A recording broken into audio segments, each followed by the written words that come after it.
La culture du viol s'inscrit dans un contexte social qui objectifie le corps des femmes, nie leur sexualité et leurs désirs, et utilise la peur de la violation de leur intimité comme outil de domination et de contrôle. Roman Polanski est accusé dans une nouvelle affaire de viol. La parole des victimes, quand elles sont encore des victimes, est considérée, méprisée. En 2020, 94 000 femmes ont été victimes de viol ou de tentatives. Seulement 12% ont porté plainte. Ces femmes, hier, ont été traitées de menteuses. Ils nient le traumatisme qu'on a vécu. Ça renvoie aussi à cette position de domination qu'elles ont subie. Au sein même d'associations engagées contre les oppressions, des agresseurs sexuels s'infiltrent pour en dévoyer la cause et y reproduire la culture du viol. La protection animale ne fait pas exception.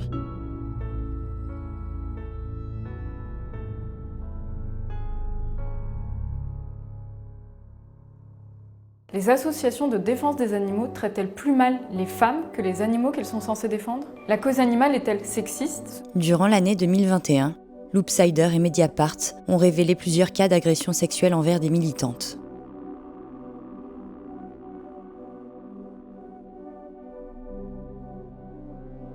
Basées sur de nombreux témoignages de victimes s'étant manifestés sur les réseaux sociaux, ces enquêtes mettent à jour un phénomène d'infiltration du milieu animaliste par des prédateurs sexuels. Le milieu animaliste est un mouvement majoritairement féminin. Souvent, il n'y a pas énormément d'hommes, il y a un homme, 2 hommes sur 10 personnes qui militent. Mais ça va être cet homme ou ces 2 hommes-là qui vont tenter de diriger toutes les prises de décision. Conscients que la force du nombre est privilégiée pour marquer les esprits, ces agresseurs profitent des actions et manifestations pour approcher leur cible. Leur forçage, dans une logique où s'exerce la culture du viol, confine au harcèlement, des dick pics aux attouchements. Bien que ces profils soient signalés aux référentes et référents, les alertes sont minimisées, voire occultées, et les sanctions se font attendre.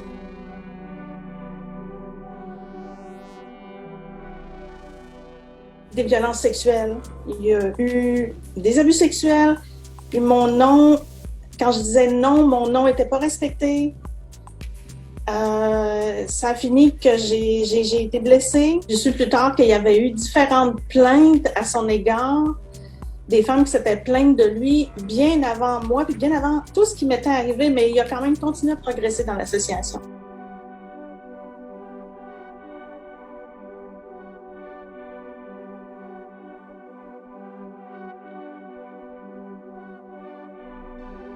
Parmi les différents cas, un profil dangereux comme William Burkhart faisait déjà l'objet de signalements avant d'être engagé auprès de ces associations. Dans ce cas précis, L214.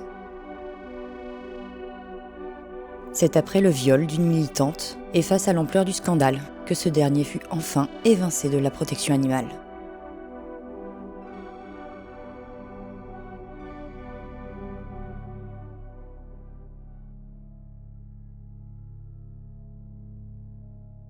Aujourd'hui, je veux parler d'abus sexuels. Je n'aurais jamais pu croire que cela m'arriverait. Le 3 novembre 2019, j'ai été violée par William Burkhart. Nous nous sommes rencontrés en mai 2019. J'ai pensé qu'il était gentil, respectueux, charismatique.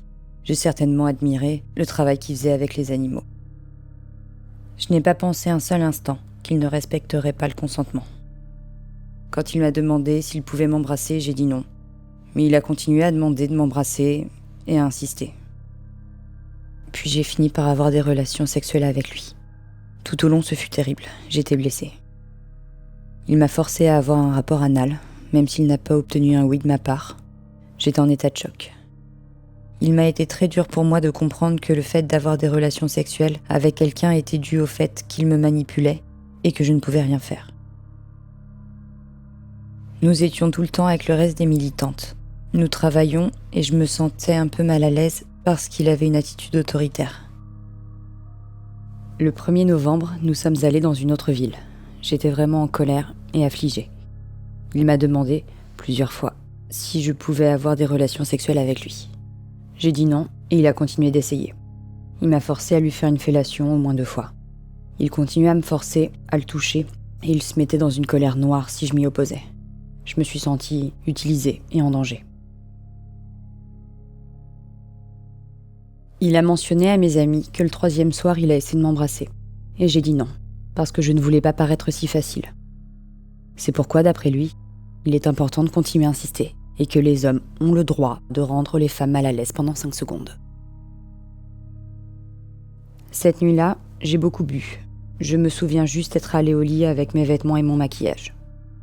Je me souviens que la veille, William m'avait demandé si je voulais qu'il loue un Airbnb, juste pour nous deux. J'ai dit non.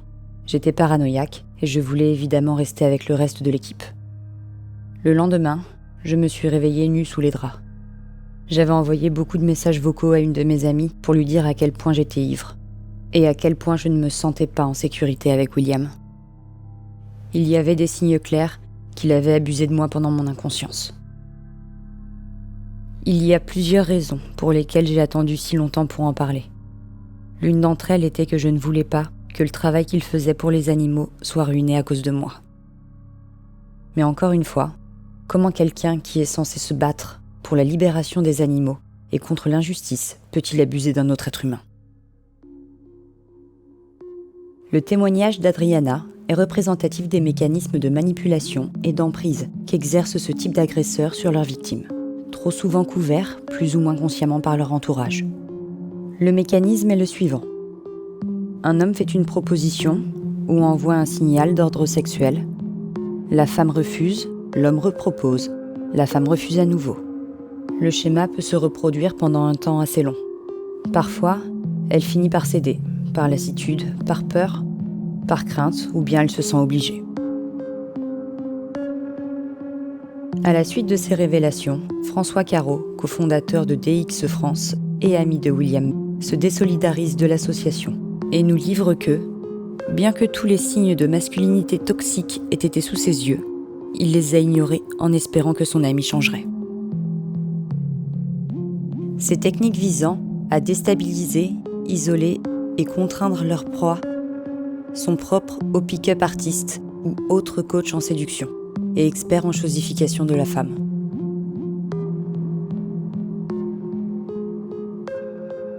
Quelques années auparavant, William Burkhart réalisait pour Arachdi Bazar, pick-up artiste notoire, un documentaire sur leur passion commune, la drague lourde et les arts martiaux.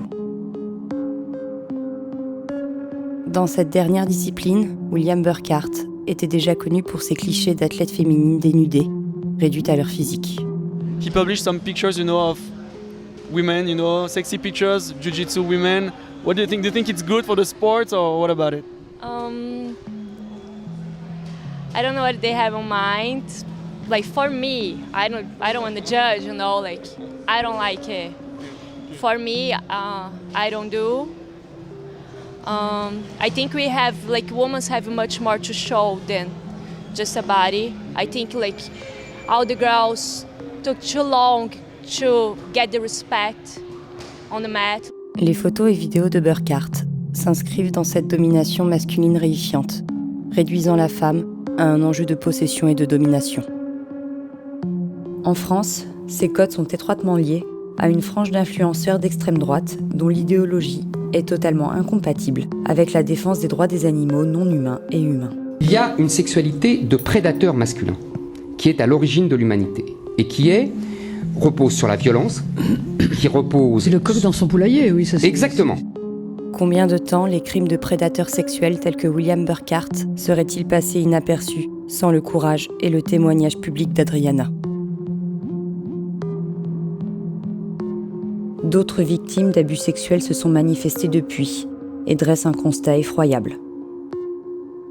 Ces agressions sont banalisées au sein du milieu et gangrènent la base militante, détournant ainsi de nombreux membres et bénévoles de la cause animale. Il y a plein de femmes qui sont en train de quitter le mouvement animaliste ou qui l'ont quitté définitivement à cause des problèmes d'insécurité. Il y a des femmes qui ne veulent plus revenir.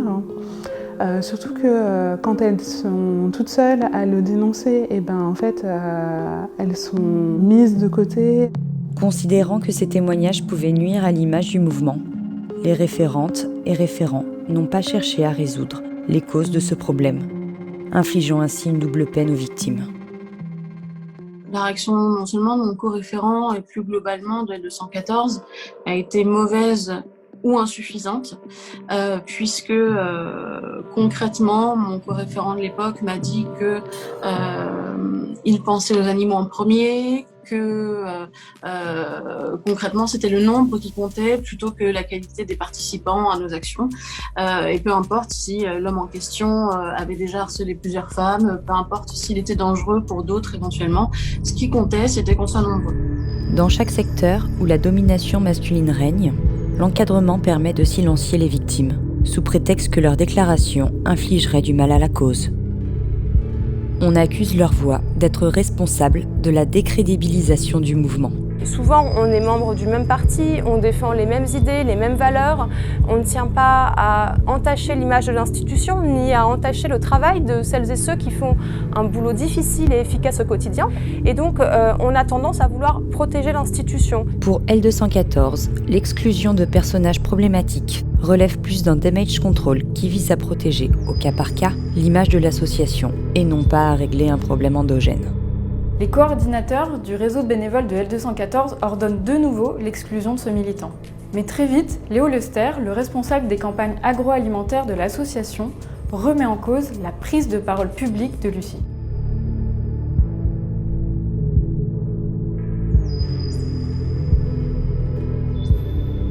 Enfin, si ces méthodes de culpabilisation ne fonctionnent pas de la part d'un référent ou d'un chargé de campagne, c'est la direction elle-même qui s'en mêle.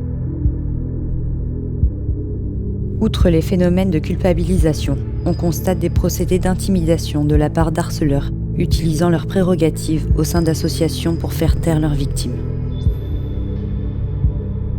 C'est le cas de Michael Dumas, community manager et co-référent au sein de Cétacé, qui, sur les réseaux sociaux, n'hésitait pas à employer le compte officiel de l'association pour menacer celles refusant le silence. Une autre méthode utilisée pour museler les victimes d'abus sexuels repose sur l'instrumentalisation de l'appareil juridique. Menaces, dépôt de plainte, les agresseurs ne se privent pas de ces moyens. Quand on connaît l'accueil réservé aux femmes victimes de harcèlement ou de violences sexuelles dans les commissariats, on peut douter de la protection juridique, celle-ci devenant plus un moyen de pression, voire un traumatisme supplémentaire qu'une véritable prise en compte. La première chose qui pose problème quand une victime va porter plainte, par exemple au pénal, c'est l'accueil, déjà. L'accueil dont elle va être victime quand elle va venir porter plainte. Moi, j'ai des clientes qui me font des retours de plainte qui sont inadmissibles. À la deuxième question, on va leur demander comment elles étaient habillées. Les femmes, elles ont peur, elles savent aussi très bien à quel point c'est compliqué. Au niveau de la justice, qu'il y a très peu de cas de harcèlement, etc., qui sont vraiment punis. Quand vous avez 10 questions comme ça, qui viennent présupposer que vous êtes peut-être coupable de ce qui vous arrive, eh bien là, il est là le premier frein. Lorsque la lanceuse d'alerte, créatrice du blog Plus jamais dans la PA, cherche à faire évoluer la cause sur ces sujets, L214 fait pression par le biais de son avocate, la mettant en demeure de cesser sa démarche et de révéler son identité ainsi que son adresse. La position des prédateurs au sein des structures et les relations qu'ils nouent avec la direction leur donnent un ascendant sur les victimes et les maintiennent en activité, même lorsque l'alerte a été précédemment donnée.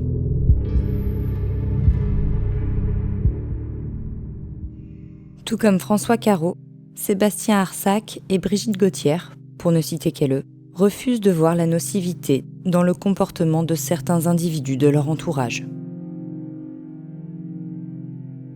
Et se font parfois, malgré elles, le relais de personnalités médiatiques inquiétantes quant à leur passé d'harceleur ou leur fréquentation. Là, on les voit dans le reportage, à la télé et tout, que les animaux ils sont maltraités. C'est affolant, quoi. Quel reportage t'as vu, par exemple? Hugo Clément, je sais pas si tu connais. Je connais, c'est nous qui l'avons emmené dans les C'est vrai? Ok. Sur la vidéo. C'est vrai? Pour rappel, Hugo Clément, à l'époque en école de journalisme, a fait l'objet d'une mesure disciplinaire pour avoir harcelé une de ses camarades en raison de ses origines. Moi, je m'excuse quand j'ai fait une faute, et il n'y a pas de faute. Autre figure emblématique du mouvement, relayée par ses associations, Rémi Gaillard a par le passé usé des codes de la culture du viol dans 2 vidéos d'agression sexuelle qu'il présentait comme de l'humour. Bah oui, là j'ai les féministes un peu au cul, quoi. T'as eu qui? Bah Des associations, j'ai beaucoup de messages. Là, je me fais insulter pas mal sur les réseaux sociaux. Ça donne quoi les insultes d'assos féministes C'est des trucs qui sont longs et chiants à lire. Moi, j'ai envie de leur dire retournez faire la vaisselle. Non, je déconne.